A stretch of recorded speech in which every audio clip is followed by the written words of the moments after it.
আসসালামু আলাইকুম বন্ধুরা, আজকে আমি আপনাদের জন্য একটি নতুন রেসিপি নিয়েছি।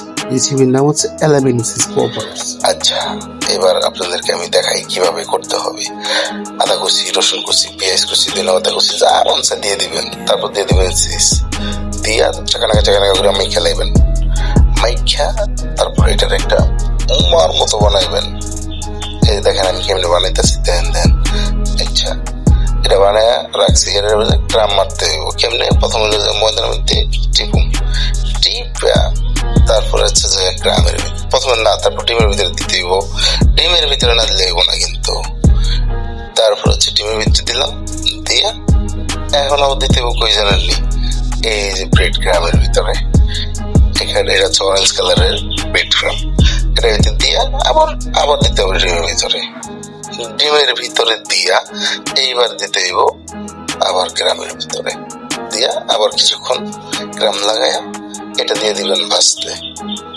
ওদিকে আপনার আরেকটা প্লেট রেডি করতেছি, সেই প্লেটটা আমি রেডি করতেছি। এর ভিতরে আছে যে এটাকে বলা হয় স্প্যাগেটি। এটা দিয়ে দিলাম, দুইটার ভিতরে দিয়ে দিব। প্লেটের ভিতরে সুন্দর করে সাজিয়ে নিতেছি সেট মেনুটা। তো বন্ধুরা, আপনারা চ্যানেলটারে সাবস্ক্রাইব করে দিন একটু, দয়া করে মায়া করে, যাতে আমার নতুন ভিডিও আপনারা পেয়ে যান। এখন দেখেন চাউমিন দেওয়া শেষ হয়ে গেছে, স্প্যাগেটিটা দেওয়া শেষ। এখন আমি চিকেনটা দিব।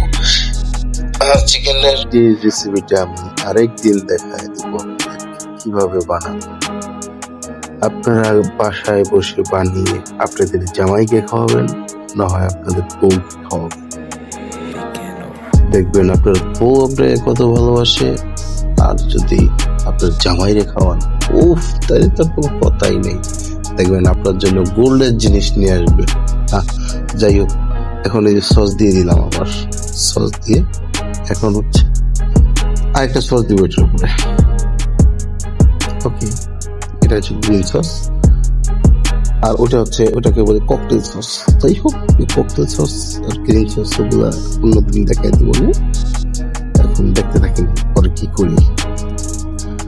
এইবার হচ্ছে যে আপনার এই দেওয়া শেষ হয়ে গেল, কি বলে দেবো এখন এই যে চিজ পপার্সটা। এইবার দেখেন কি হয় চিজ পপার্স। দেখেন কত সুন্দর ভিতরে, চিজে কি একটাই ধোয়া বেরোচ্ছে, সুন্দরভাবে দেখা নাই। যাই হোক, রেসিপিটা কিন্তু হয়ে গেছে।